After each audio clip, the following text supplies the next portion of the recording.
I've always been the kind of person who finds solace in the familiar, the predictable. My name is Amanda, and at 45, I've lived a life that many would consider quite ordinary. Married to my high school sweetheart, Mark, for over 20 years, we've built a life together that's as comfortable as an old, well-worn sweater. Mark, with his charming smile and his knack for real estate, often away on business, leaving me to manage our home in a quiet suburb. Our stepson, Ethan, now 26, is a brilliant young man, deeply engrossed in his PhD studies in psychology, which often keeps him at arm's length from the daily family dynamics. Life with Mark was like a well-rehearsed dance. We knew each other's steps, the rhythm of our days set to the tune of routine. But somewhere along the line, the music had changed, and I hadn't noticed until the silence became too loud to ignore. The spark, the excitement, had dimmed, leaving behind a comfortable, but somewhat passionless existence. Ethan, with his academic pursuits, was a constant reminder of the passage of time, of changes happening around me while I remained in a static bubble. His visits home were like brief glimpses into a world I felt increasingly disconnected from. He would talk about his research, his theories, and I'd listen, trying to bridge the gap between his world and mine, but the distance was palpable. Mark's absences grew longer, his calls less frequent, and I found myself filling the void with mundane tasks, the kind that didn't require much thought. I'd tend to the garden, cook meals that would go mostly uneaten, and watch the clock, waiting for something, anything, to break the monotony. Then, one evening, as the sun set, casting long shadows across our living room, something unexpected happened. Mark was away again, and Ethan was supposed to be at a conference. But there he was, standing in the doorway, his presence filling the room with an energy I hadn't felt in years. He had come back unexpectedly, his conference cancelled at the last minute. His eyes met mine, and there was a flicker, a spark that hadn't been there before. It was subtle, almost imperceptible, but it was there. We talked, really talked, for the first time in what felt like forever. His words weren't just about his studies or his future, they were about us, about me. He noticed the changes in me, the subtle shifts in my demeanor that I thought had gone unnoticed. His attention was like a warm blanket on a cold night, comforting yet stirring something deep within me. As the night deepened, our conversation took a turn, veering into territories unspoken, unexplored. There was an undercurrent of something forbidden, something that made my heart race in a way it hadn't in years. His hand brushed mine, an accidental touch that felt like a deliberate caress. The air between us charged with an electricity that was both thrilling and terrifying. I knew I should pull away, should remind myself of the roles we played in each other's lives, but the pull was too strong. It was as if I was standing on the edge of a precipice, the comfort of routine behind me, and the unknown, the thrilling unknown, just a step away.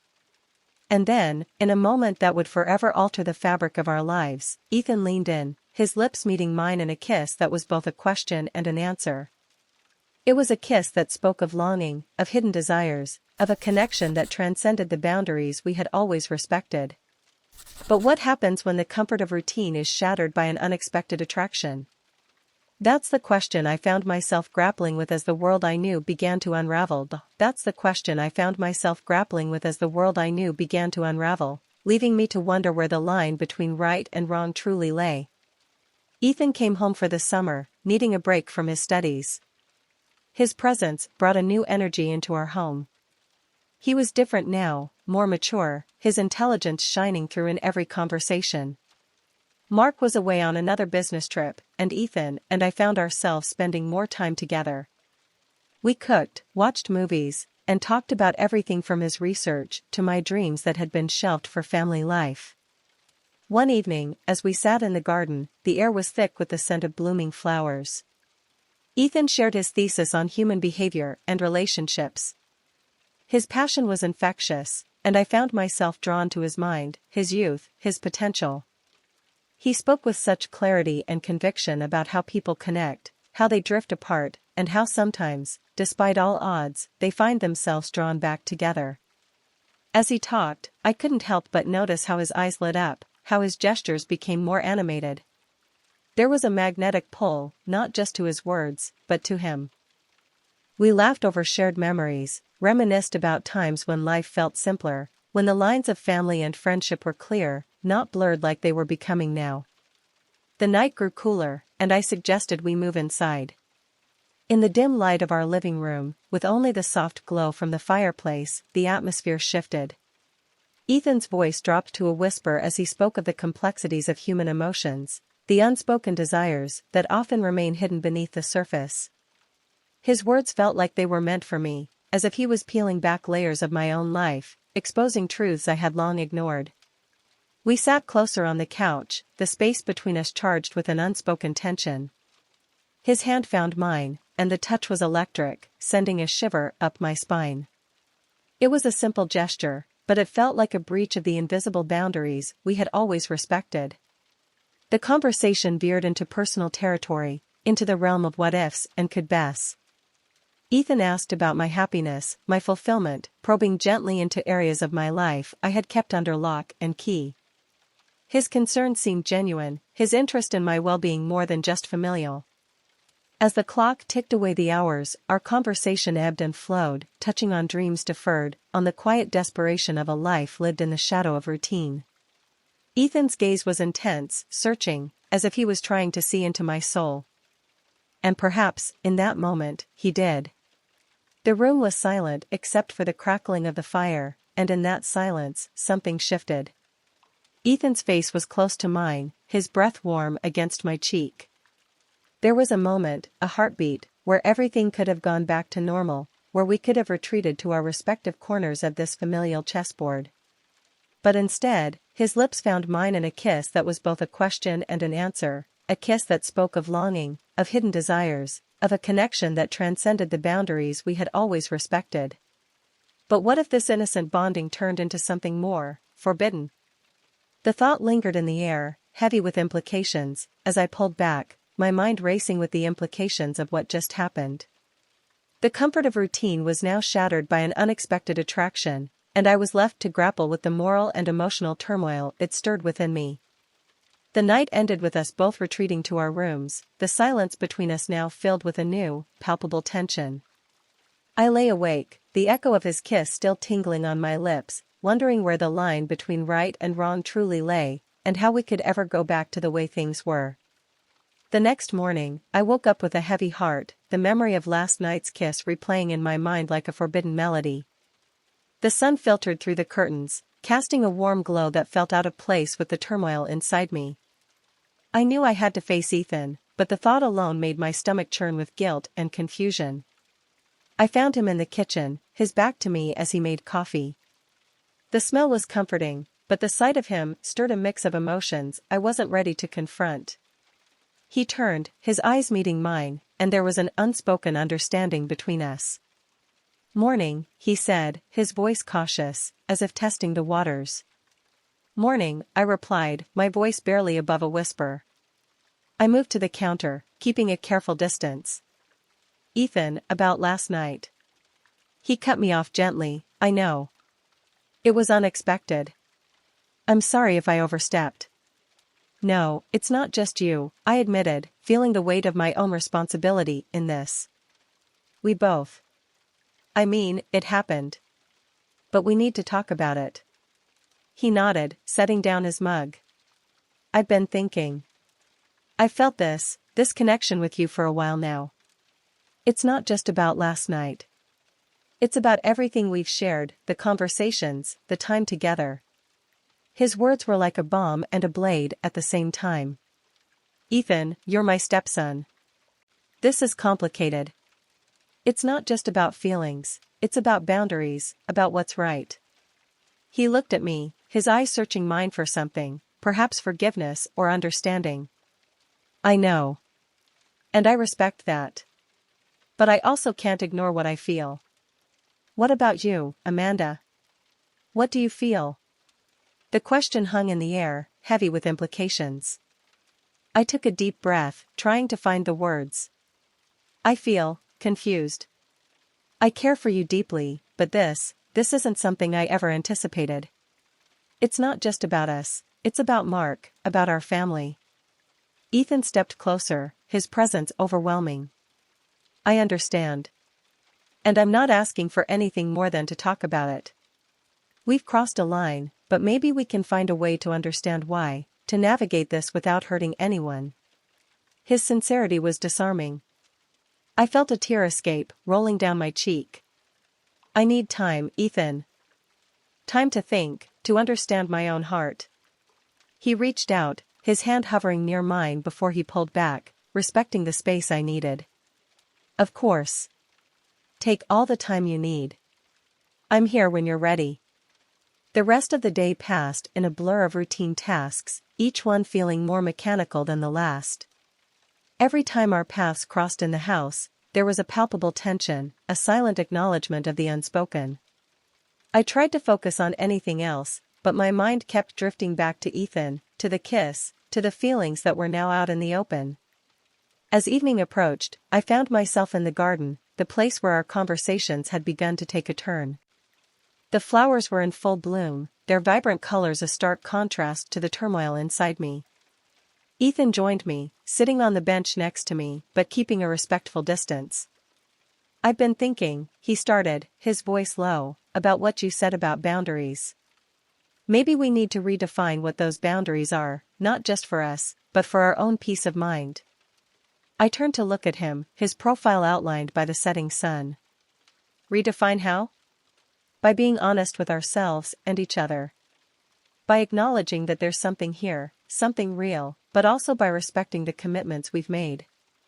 Maybe we can find a way to be close without crossing lines that would hurt others. His suggestion was both terrifying and relieving. And what if Mark comes back? How do we handle this then? Ethan sighed, his gaze distant. I don't know. But we owe it to ourselves, and to him, to figure it out. Maybe we need to talk to him, maybe not. But we can't keep pretending this isn't happening. The thought of confronting Mark with this was daunting. I need to think about all of this, Ethan. It's not just about us. It's about our family, about Mark. He nodded, understanding the gravity of the situation. I know. And I'm here, whenever you're ready to talk, to decide. As the night deepened, the stars began to twinkle above, and the garden was silent except for the occasional rustle of leaves. We sat there, side by side, each lost in our thoughts, the weight of our conversation hanging between us like a tangible thing. And then, the question that had been looming since the kiss, since our conversation, since the very beginning of this unexpected attraction, came to the forefront of my mind, but what would happen when Mark returned home? That was the question that kept us awake, the question that would define our next steps, our next breaths. Mark came back from his trip, and the atmosphere at home changed. Ethan and I were careful, but the tension was palpable. Mark sensed something was off, but couldn't pinpoint it. One evening, during dinner, Mark announced he was considering moving for a new job opportunity, which would mean selling our home. The thought of leaving this place, where my feelings for Ethan had grown, felt like a betrayal. The room fell silent after Mark's announcement. I could feel Ethan's eyes on me, searching for a reaction. My heart sank, not just at the prospect of moving, but at the thought of losing the sanctuary where our connection had deepened. I managed a weak smile. That's a big decision, Mark. When would this happen? Mark, oblivious to the undercurrents, was enthusiastic. If everything goes through, we could be looking at a move within the next few months. It's an incredible opportunity, Amanda. A fresh start for us. Ethan's fork clattered against his plate, drawing our attention. A fresh start? What about this home? Our memories here? His voice was edged with a mix of anger and sorrow. Mark looked surprised, perhaps expecting more excitement. Ethan, I understand this place means a lot to us, but opportunities like this don't come often. We can make new memories. I could see the storm brewing in Ethan's eyes, the same storm that had been brewing in my heart since that kiss. Mark, I interjected, trying to keep my voice steady, Ethan's right. This house, this garden, they're not just bricks and flowers. They're part of who we are. Mark's expression softened, but his resolve seemed firm. I know, Amanda. But sometimes, change is necessary for growth. We'll find a new place, make it our own. The conversation shifted, but the weight of what was unsaid hung heavily in the air. After dinner, Ethan and I found ourselves in the garden, the place where our bond had deepened. The night was cool, the stars above us indifferent to our turmoil. Ethan was the first to break the silence. We can't let him do this, Amanda.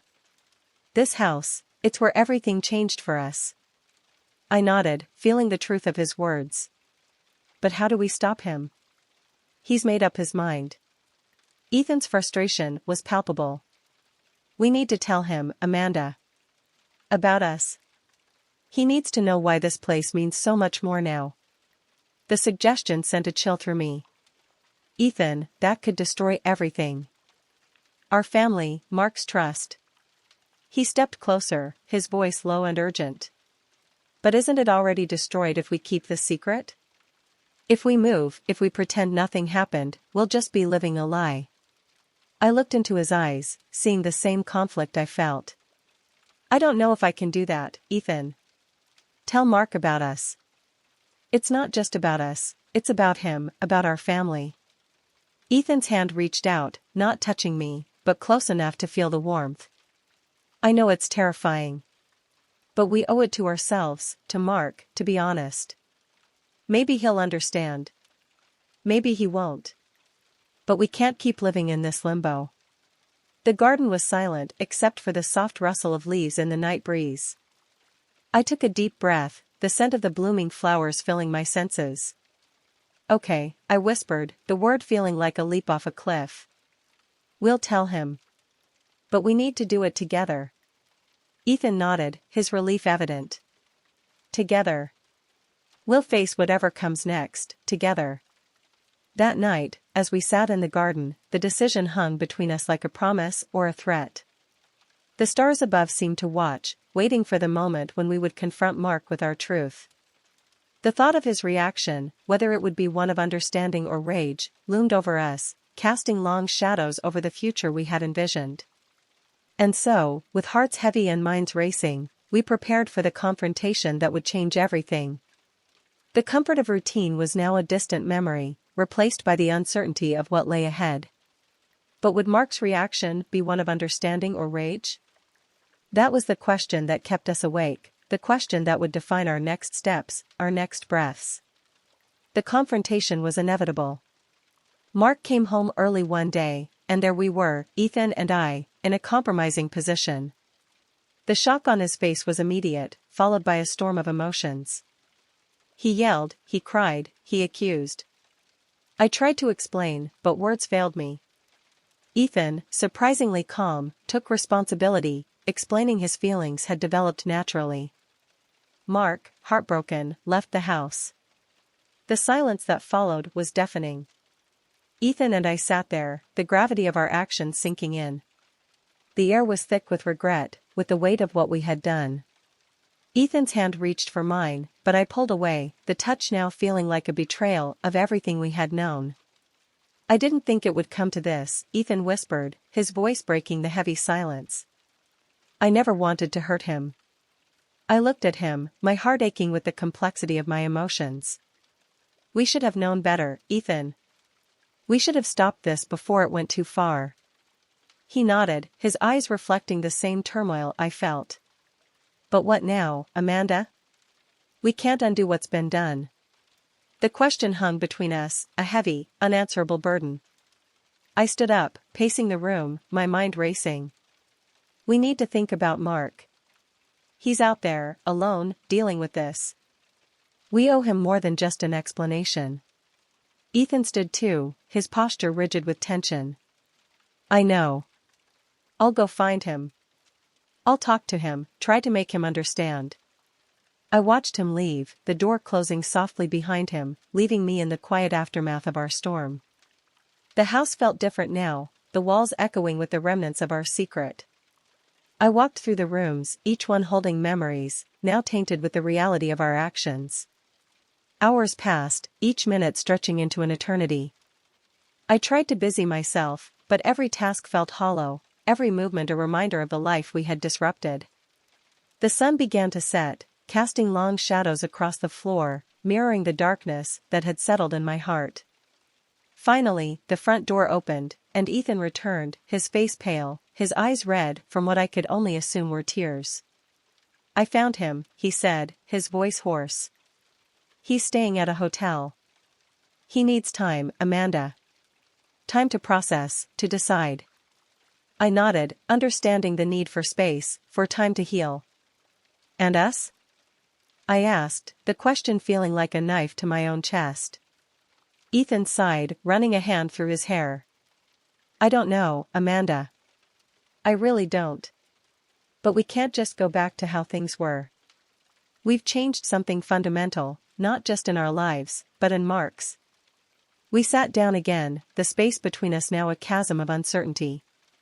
"We need to figure out what we want, what we're willing to fight for," I said, my voice steady despite the turmoil inside. "And we need to consider Mark in all of this. He's not just a bystander in our story." Ethan looked at me, his gaze intense. "I love you, Amanda. I've realized that, but I also love Mark. He's been like a father to me. This isn't just about us, it's about all of us." The night deepened, and we talked, really talked, about our feelings, about Mark, about the future. It was a conversation filled with pain, with hope, with the stark realization that our choices had consequences far beyond our own desires. As the clock ticked towards midnight, the decision was clear. We need to be honest with Mark, not just about what happened, but about what we feel, what we want, I concluded, feeling the weight of the decision like a physical burden. Ethan agreed, his voice firm. "Yes, we owe him that. And we owe it to ourselves to face the truth, whatever it might bring." We decided to give Mark the space he needed, to let him come to terms with the betrayal on his own terms. But the plan was set: we would confront him together, with honesty and with the hope that understanding might still be possible. The house was silent as we parted ways for the night, each retreating to our own rooms, the air thick with the unspoken. I lay in bed, staring at the ceiling, the echo of our conversation replaying in my mind. The future was uncertain, fraught with potential pain and loss, but also with the possibility of redemption, of understanding. But what would the future hold for us now? That was the question that lingered in the darkness, a question that would define our next steps, our next breaths. In the weeks that followed, Mark filed for divorce. The community was abuzz with rumors, and my life, once so predictable, was now a spectacle.